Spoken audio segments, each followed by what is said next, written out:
మనోజ్, నువ్వు నా బిడ్డవి. లక్ష్మీ ప్రసన్న, విష్ణువర్ధన్ బాబు, మనోజ్ కుమార్. నిన్ను ఎలా పెంచానురా నేను? అందరికంటే నిన్నే గారాబంగా పెంచానురా. నీకే ఎక్కువ ఖర్చు పెట్టి చదివించాలని ప్రయత్నం చేశానురా. నువ్వు ఏది అడిగినా నేను నీకు ఇచ్చానురా. కానీ ఈ రోజున నువ్వు చేస్తున్న పని బిడ్డల గుండెల మీద తంతారంటారే, అలా తన్నేవరా. మనసు ఆవేదనతో కింగిపోతుందిరా. నేను మీ అమ్మ ఏడ్చుకుంటున్నావురా. జర్నలిజం ఉన్నది లేనిది, లేనిది ఉన్నట్టు రాస్తున్నారా. నువ్వు నన్ను కొట్టడం ఏంట్రా? నా బిడ్డ నన్ను తాకలా. ఇద్దరం ఘర్షణ పడ్డాం కొన్ని కారణాల వల్ల. ప్రతి ఫ్యామిలీలోనూ ఉంటాయిరా ఇవి. లేనివాడు ఎవరైనా ఉంటే ప్రపంచంలో ఒకరున్నారేమో, 1% ఉంటుందేమో. అటువంటి వాళ్ళ ఇంటికి వెళ్ళి కాళ్ళు గడిగి నిద్ర పూసుకోవచ్చు. భారత భాగవత రామాయణాలు చూశావు కదరా. ఏమిటిది? మీ అమ్మాయి ఎంత కుమిలిపోతుంది ఈ రోజున హాస్పిటల్ చేరింది. నీ వల్ల హాస్పిటల్ చేరుతాను. చూడు మనోజ్, నీకు అన్నీ ఇచ్చిన ఈ రోజున నువ్వు నా గుండెల మీద తనడమే కాకుండా అపకీర్తి తీసుకొచ్చావు.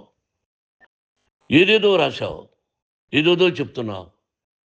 కొంతమంది జర్నలిస్టులు ఉన్నది లేనిది, లేనిది ఉన్నట్టు రాసేవాళ్ళ తత్వం వాళ్ళకి. ఎందుకంటే టీఆర్పీ పెరగాలి. ఇది వాళ్ళ నైజం. మనం మార్చలేము. వాళ్ళందరి మీద మన కోర్టుకు వెళ్ళలేము. వాక్ స్వాతంత్రం అంటారు, ప్రజాస్వామ్యం అంటారు. ప్రజాస్వామ్యంలో కూడా కొన్ని హద్దులు ఉన్నాయి. ఇది నీకు తెలుసు అనుకున్నా. ఎంత మంచి నటుడివి నువ్వు. నీ భార్య మాటలు విని తాగుడికి అలవాటు పడిపోయావు. వింటున్నావా మనోజ్? ఎవరిని నమ్మాలో ఎవరిని నమ్మకూడదో పరిస్థితి తీసుకొచ్చావు. విద్యాలయాలు ఎంత గొప్పవిరా. మనం 25% కులమతాలకు అతీతంగా ఫ్రీ ఎడ్యుకేషన్ ఇస్తున్నాంరా. క్యాస్ట్ అనేది తీసేసానురా 92లో ప్రాస్పెక్ట్స్లో. నువ్వు చదువుకున్నావురా. అక్కడ చదువుకున్న బిడ్డలు IAS, IPS అయ్యారా. ఎంతోమంది గొప్పవాళ్ళు అయ్యారా. నువ్వు నటుడుగా ఎంతో గొప్పవాడివి. తాగుడికి అలవాడబడి నువ్వు నీ భార్య ఇంట్లో బిహేవ్ చేస్తున్న విధానం ఆ భగవంతుడు సర్వేశ్వరుడు తెలుసు. భగవంతుడు చూస్తున్నాడు రా. నేను తప్పు చేసినా, నువ్వు తప్పు చేసినా, ఎవరు తప్పు చేసినా. ఎంత అవకాశం ఇచ్చావు మాట్లాడుకునేదానికి అందరికీ. ఇన్ని సంవత్సరాల్లో మన విద్యాలయాల్లో ఒక్క తల్లి కానీ ఒక తండ్రి కానీ ఏమైనా చెప్పారా? ఆ బిడ్డలు మన బిడ్డలు రా. మీరెంతో నాకు అక్కడ ఉన్నవాడు కూడా నా కూతుర్లు, నా కుమారులు. ఎంతమందికి ఫ్రీ ఎడ్యుకేషన్ ఇస్తున్నావు. వాడి దగ్గర ఏది ఆశించలా. నువ్వు ఎందుకు ఇలా తయారైపోయావు? ఎందుకు ఇంట్లో ఉండే పని వాళ్ళందరినీ కొడుతున్నావు? వాడు పని చేసుకోవడానికి మన ఇంటికి వచ్చాడు రా. ఆ పనివాడిని కొట్టడం చాలా మహాపాపంరా. నేను వేరురా. నేను దండించడం వేరురా. నేను ఎవరిని ఆ చిన్న వాళ్ళని కొట్టి ఇచ్చేసి చేయలేదురా. సినిమా ఇండస్ట్రీలో మోహన్ బాబు కొడతాడు, తిడతాడు అంటే అది షూటింగ్లో జరిగి ఉండొచ్చేమో. కానీ ఇంట్లో ఉండి 10 సంవత్సరాల నుంచి 20 సంవత్సరాల నుంచి పనివాళ్ళు ఉన్నారు. నేను ఇంట్లో లేని సమయంలో వాళ్ళందరినీ కొట్టి వాళ్ళ ఫోన్ లాక్కొని ఒకడైతే చచ్చిపోవాలి. వాడు పోలీస్ కంప్లైంట్ ఇచ్చి ఉండొచ్చు. నేను వద్దు అని వాడిని బతిమాలాడు. పోలీస్ కంప్లైంట్ కూడా ఇవ్వలా. ఇంకైనా నువ్వు నీ భార్య మారి బయట ఉండండి రా అన్నాను నేను. లేదు డాడీ, తప్పు చేయలేని ఒకసారి వచ్చావు, మళ్ళీ తప్పు చేశావు, మళ్ళీ వెళ్ళావు, మళ్ళీ ఈసారి తప్పు చేయనన్నావు. ఏమండి వీడు తప్పు చేయడం అని మీ అమ్మ చెప్పింది. ఇంట్లో పెట్టుకున్నా. మళ్ళీ నువ్వు చేస్తున్నది, ప్రతిరోజు నువ్వు తాగుతున్న విధానం నీకే తెలుసు. ఇది ప్రజలు నమ్ముతారా లేదా అనవసరం నాకు. నేను నీకు చెప్తున్నా, ఇంతటితో పులి స్టాప్ పెట్టాలి. 3 రోజుల నుంచి రకరకాలుగా రాస్తున్నప్పుడు నా మనసు ఆవేదనతో ఉంది. మళ్ళీ చెప్తున్నా, Mohan Babu university is greater than temples. Greater than temples.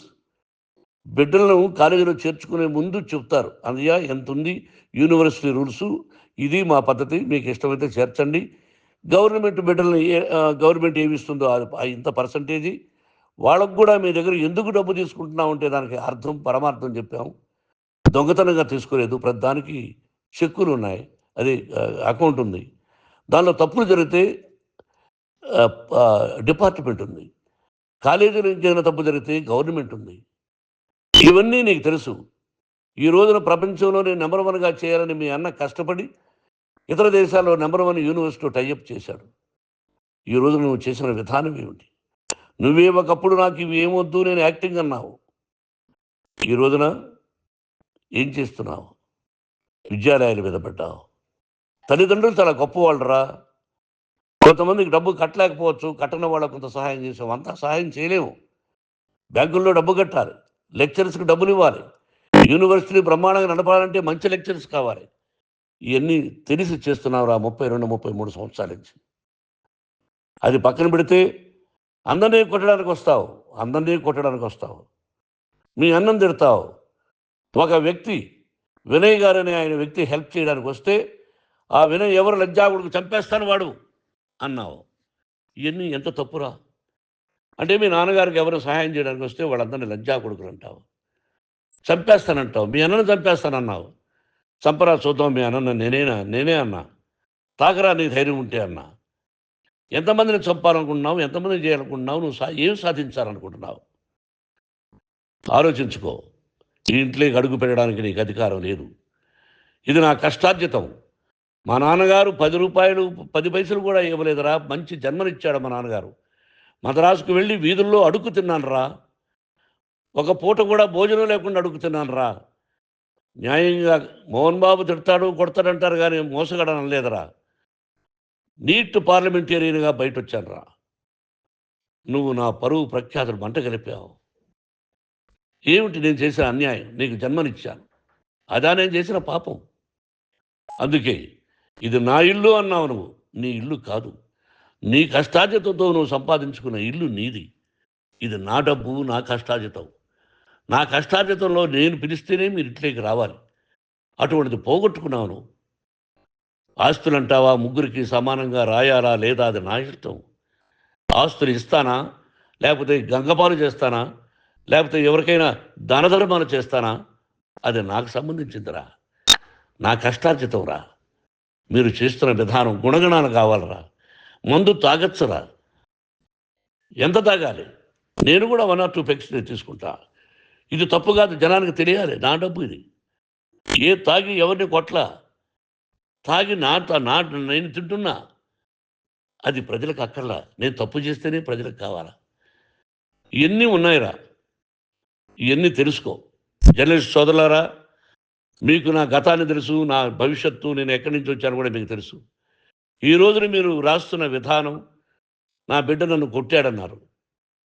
ఎంత తప్పు. ఈ రోజున నా బిడ్డ మీద కోపంతో అవును చెప్పచ్చు. కాదు, వాడు నా మీద చెయ్యెత్తలేదు. నేను ఘర్షణ పడ్డాం. ఘర్షణ వేరు, కొట్టుకోవడం వేరు. గాయాలతో హాస్పిటల్కి వచ్చి కుంటుకుంటుగా నడిచాడు. మళ్ళీ ఏమని పోలీస్ స్టేషన్కి వెళ్ళి చెప్పాడు. ఎవరో 2 ఉన్నారు, వాళ్ళిద్దరూ నా మీద దాడి చేశారన్నాడు.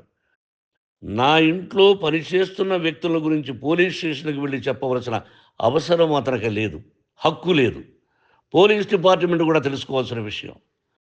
నా ఇంట్లో ఉండే వర్కర్స్ మీద నేను కంప్లైంట్ ఇవ్వాలి.